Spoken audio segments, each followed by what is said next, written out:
All right, guys. So here we go, and we're about to go into our first lesson here, official lesson, that is to say, um, in logic.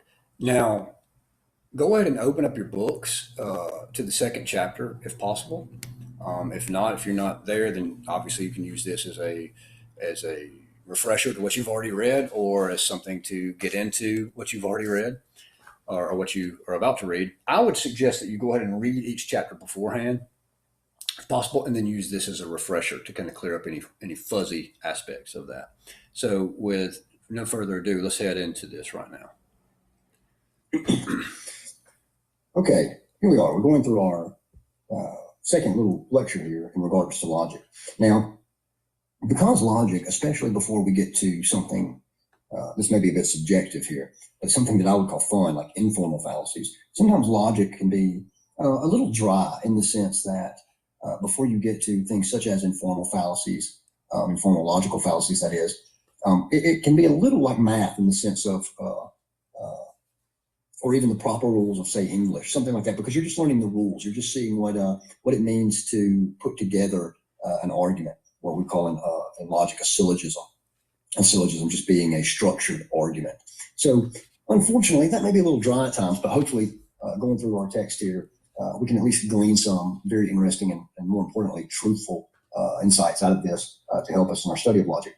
Now, as we turn to, I'm assuming, of course, we know what happens when we assume, but I'm assuming that the page numbers, they should be correct.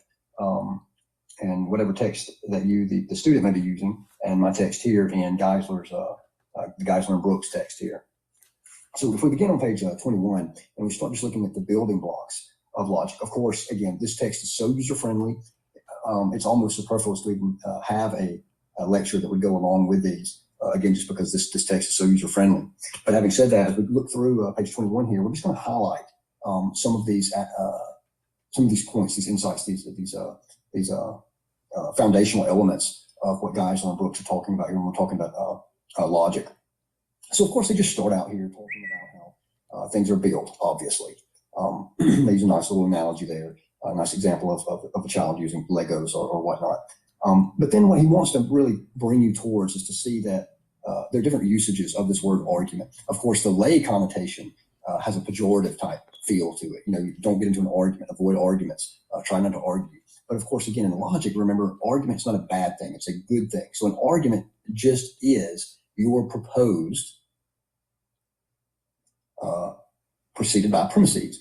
Again, you're just trying to make a point and you want to support that point. That just is an argument. That's a good thing in logic. There's no negative connotation there.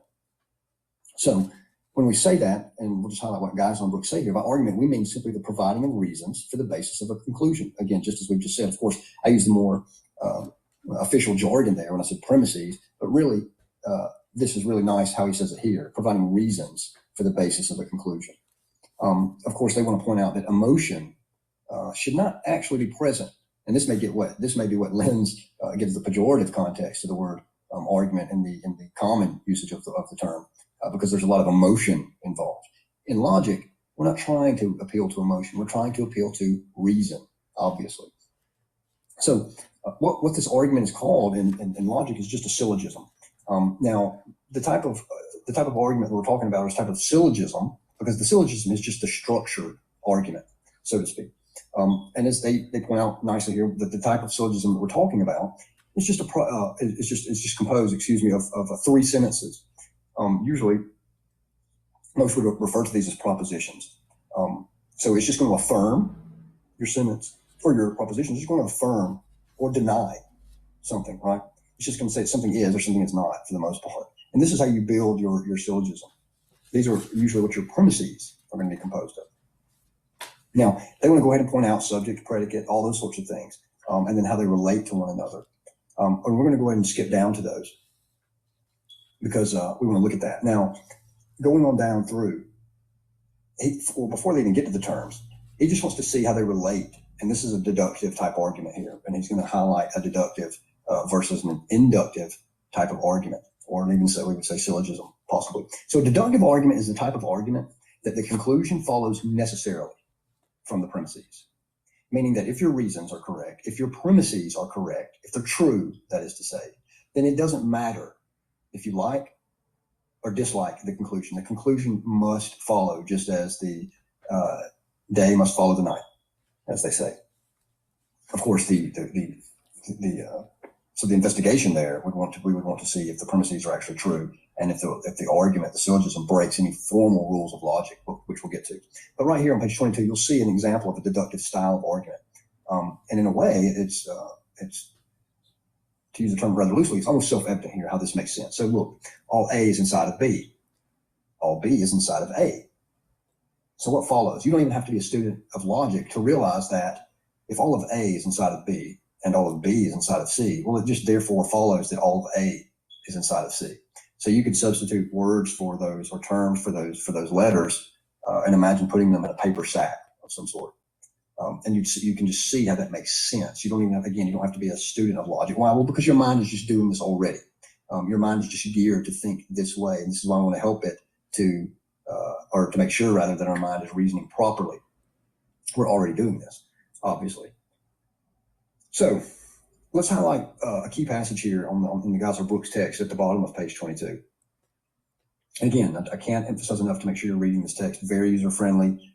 You'll fly through this stuff. It's they've done just a very nice job here. So to highlight this part at the bottom of page 22, or last paragraph, about midway through, it says a syllogism only has three propositions, two premises and a conclusion. Now, but an inductive argument, and this is, remember, deductive arguments go from usually general points, general observations to very specific points, usually speaking. Now, an inductive argument will have a string of pieces of evidence that may be as long or short as we can imagine. Using syllogisms is called deductive logic because it involves deducing conclusions from general statements. That is, remember, usually you're going to go from a general type statement or general type observation to a very particular or specific type conclusion. You can also go from general to general, but usually if you're trying to construct a strong argument, it's going to go from something like a general type observation to a very specific type conclusion. So the classical example of that is all men are mortal. Now you see how that's a very broad observation. All men are mortal. Socrates is a man. Therefore, Socrates is mortal. So again, we see how if the first two premises are true, if it's true that all men are mortal, and if it's true that Socrates is a man, if he's one of them, well, then it just follows that Socrates is also mortal. But you also see how that goes from a general observation, more general type observation, to a very specific conclusion. Now, in inductive logic, as Brooks and Geisler state here, you start with particulars and reason to general. So it's almost the reverse of that.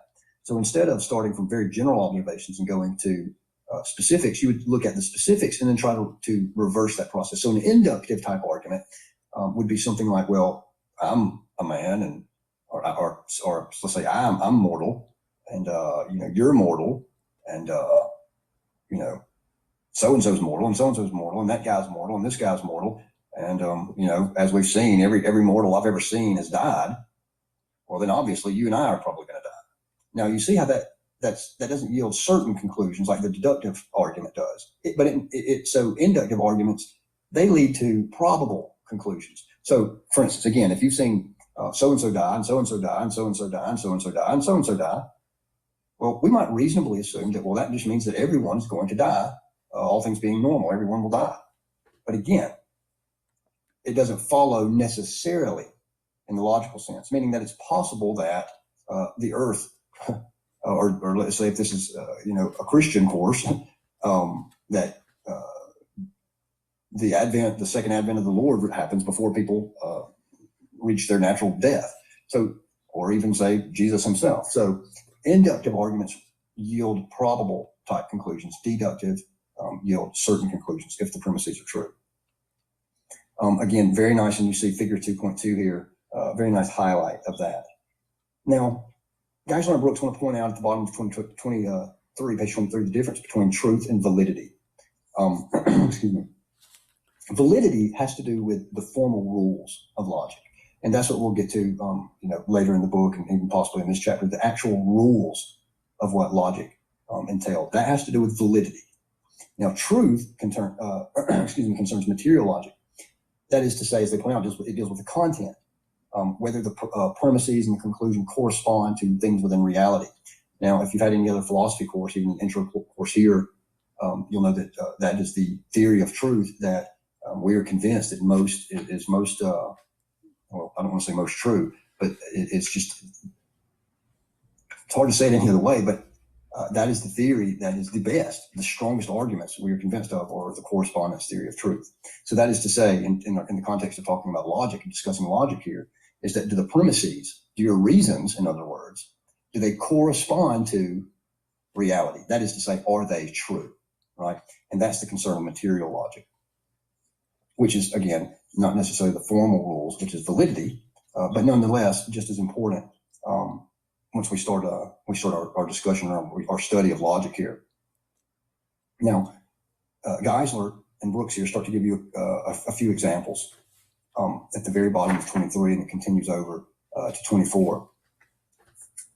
So what they're trying to show is that the argument, you read the example there on page at the top of 24, you see the argument is that obviously the premises and the conclusion are false. At least hopefully that's obvious to you. But formally speaking, that is to say the rules, the logical rules, are not broken here within this fallacy, within the syllogism. So that's why it's important that we examine the truthfulness of the premises or the reasons, and not just the formal strict rules of logic. When we look at these arguments, we have to keep both of those things in mind. We have to examine the argument of the syllogism formally, that is, does it break any of the logical rules? But then also we have to use our knowledge of reality. Are these premises true or are they false? Or is there good reason to believe that they're false? Or on the other hand, is there good reason to believe that they're true? Again, another example goes to is down here at the bottom, in the sense that the premises, it starts off right there with all good angels. If you look at that example, the premises are true and the conclusion is true, but it breaks a logical rule. And again, even if you're just reading the example, you see that, wait a minute, I agree with the conclusion and those premises are actually true, but the conclusion doesn't follow from those premises. Basically, you've got the right, you ended at the right place, but you didn't get there. You broke some serious rules on the way, meaning that your argument, your conclusion may be true, but your argument can't get you to that spot. And again, you can see this if you read the example here. It's just kind of obvious. In fact, it looks like the formal rule that's broken here is going to be, let's see, it looks like an undistributed middle term. Now, I know right now that may not make sense, but you will be able to see that. In fact, you'll be able to come to this back. You can come back to this particular example after probably just a chapter or two further into the book, and you can see what that means to say that it broke the logical rule of undistributed middle. And in fact, anytime, again, we don't even have to have the actual words. You can just, if an argument breaks one of those rules, then the conclusion isn't necessarily going to follow. Figure 2.3 kind of points that out. You see the little circle there that includes those terms and shows that they don't just fit logically. Now, categorical propositions over here on page 25. These are the kind of statements, these are the kind of arguments that we're most familiar with when you think of philosophy or logic. Again, the example that I gave earlier, all men are mortal, Socrates is a man, therefore Socrates is mortal. That's an example of a categorical syllogism. Now, as they do a nice job here of pointing out, there's three kinds of propositions that fit in here. You've got your hypothetical, and usually we would say a hypothetical syllogism, just meaning that the premises are going to say something like this: if this, then that. Now you can see why it's called hypothetical, because they're if-then types of statements. If it is raining outside, then I will get wet, and then it follows. You can see what follows from there once you follow the rules. Disjunctive, it's just a disjunct, appropriately named, because it's either this or that type of argument. Something like either God exists or God does not exist. That's a disjunctive type argument. Now, categorical, this is that. Just as stated earlier, my earlier example of Socrates is, or excuse me, all men are mortal. Socrates is a man, therefore Socrates is mortal. That's an example of a categorical type syllogism. This is that. Now, again, just go ahead and read through the rest of this. And what this is going to do, you'll see at the beginning of page 20, or excuse me, at the bottom of page 25, rather, that it's going to start to tell you the actual links within each of these propositions, the terms, the building blocks, better said, building blocks that make up these things. So your terms are going to make up your propositions. You're going to have a subject term. Of course, this is just basic grammar here. Your subject term is just going to be the thing or thought about which the assertion is made. The predicate term, that's just what is asserted about the subject term. Of course, this is basic English again, or basic just grammar. Now, the copula, this may be where it starts to become just a little different. This is just what joins the subject and predicate. And this is usually going to be something like is or is not, or are not, some sort of parallel type things on being there, how something is, how something is not. Now, quantifiers, this is just the extent of extent or number of the subject, all, some, none. And this is what you're going to see us later again when we're looking at the formal rules. We're going to look at things like quantifiers, meaning is it talking about all of the subject, or is it talking about just some of the subject, or is it talking about none of the subject? What is the quantifier? What does it say? What is the claim being made there in regards to the subject? I know a lot of this sounds super technical right now, but again, I've got a lot of confidence just in this text here to gently walk you through this. This will be child's play for you in a matter of no time if you're disciplined in your reading of the text here. Again, he gives a nice example, just using your letters. You see that there in the middle of the page, all A is B. Excuse me. He just gives some examples also, just even within the Christian text itself, the Christian scriptural text of categorical propositions. Now, very nice, very humorous example on page 27 here about the way the subject and predicate are not interchangeable. Now, a lot of times people would say, they may agree offhandedly that, well, yeah, subject and the predicate are not interchangeable, but people do this very often. He gives a very nice example here from a classical piece of literature. When Alice says, I mean what I say and I say what I mean, because that means the same thing. Well, of course, the Mad Hatter, I believe, points out, no, you can't just switch subject and predicate. And then we would say gives a nice example of a reductio ad absurdum to show that they don't mean the same thing at all. Now, quality and quantity at the bottom of this page. This is where you start to really get into your first taste of the formal rules of logic.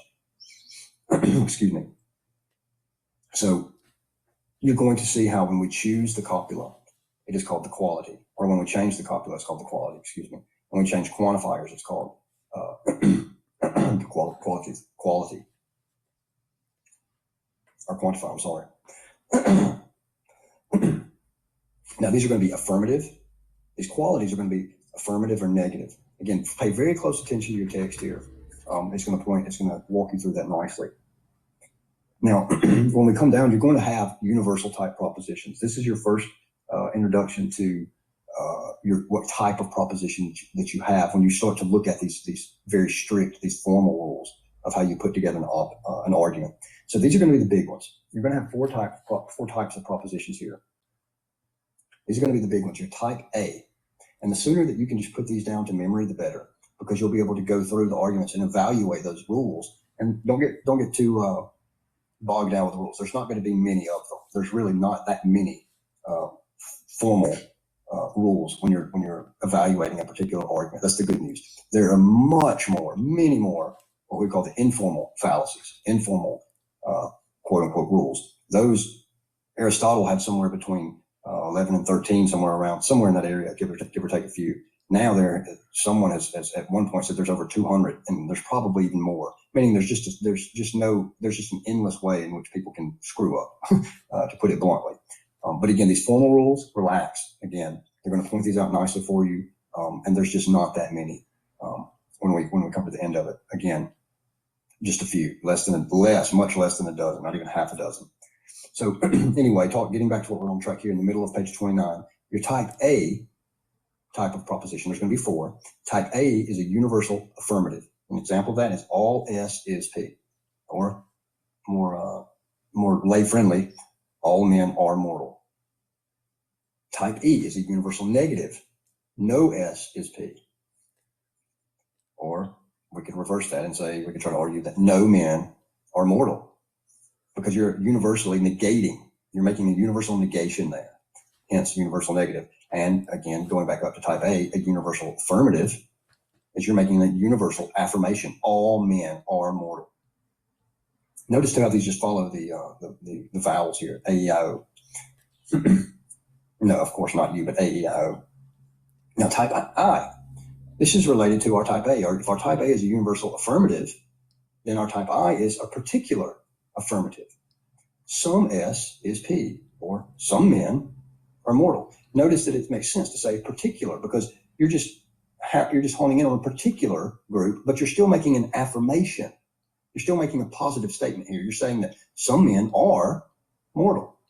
Now, type O is going to be similar to our universal negative, except instead of making the universal negation, you're honing in on a particular there and negating that. So it's a particular negative. Type O is a particular negative. Some S is not P. So you might say some men are not mortal. Now, some of these are tricky. So you want to really pay attention to these because the wording can be tricky. Because think about this. If a type O proposition is a particular negative, meaning some S is not P, or if I were to say it this way, some men are not mortal. What would it mean? What kind of proposition would it be if I said a lot of men are not mortal? A lot of men are not mortal. Well, a lot, even if that's the majority, is still, logically speaking, when we're talking about logical structure here, if I say a lot of men are not mortal, I'm still, logically speaking, I'm still saying that some, right? Because a lot is not all. And so in logic, even if it's 9 out of 10, we would still say some, right? Because 9 out of 10 still just is some. It's not all, logically speaking. So you've got to be careful on the wording like that. But again, the more you read the text here, the more you'll get used to these types of things. Make sure you know those. Those are really, really good. Well, not good. They're foundational. We have to know those as we proceed. Again, follow again the following two couple paragraphs there. Following a few paragraphs there will help you to see that nicely. Now, the distribution of terms. Let's go ahead and skip over to that. The distribution of terms. Earlier when I said an undistributed middle, the middle term in that example, if you recall, if you go back to it on page 24, the middle term there is all good angels are part of God's heavenly kingdom. Gabriel is part of God's heavenly kingdom. Therefore, Gabriel is a good angel. What is the term there that ties together the first two premises? That is to say, what's in both of those? God's heavenly kingdom, right? So that is your middle term. Now, the middle term always has to be what we would call distributed at least once in a categorical syllogism. And again, because this is going to be tied into the formal rules of logic. So pay very careful attention here to the distribution of terms. You're going to have your major term. You're going to have a minor term. You're going to have a middle term. Sometimes they would be called a major premise, or your premises will also be your major premise, which will include or have your major term will be in your major premise. Your minor term will be in your minor premise. And then the middle term will be in both of the premises because it connects the two, hence middle. But pay very careful attention here to this information on what it means for them to be distributed, for those terms to be distributed. And then also pay careful attention to page 31 when it talks about some of the examples of your type A, E, I, and O type of statements. Now there's a typo here in this book, and I want to see if I can point this out because I remember a few years ago reading this, being confused and then figuring out, oh, this was obviously a typo. I want to say that it has something to do with white horses here in one of their examples. I think that it's within this section. If not, of course, obviously we're free to email back and forth or any other form of communication to make sure, but I want to make sure, I want to see, okay, yes, here it is. Look at your type E on page 31. No SSP, no horses or two-legged animals. And look at type A, go back up, look at type A, all SSP, let's use horses. All right, so type A, all SSP, let's use horses for the subject and four-legged animals.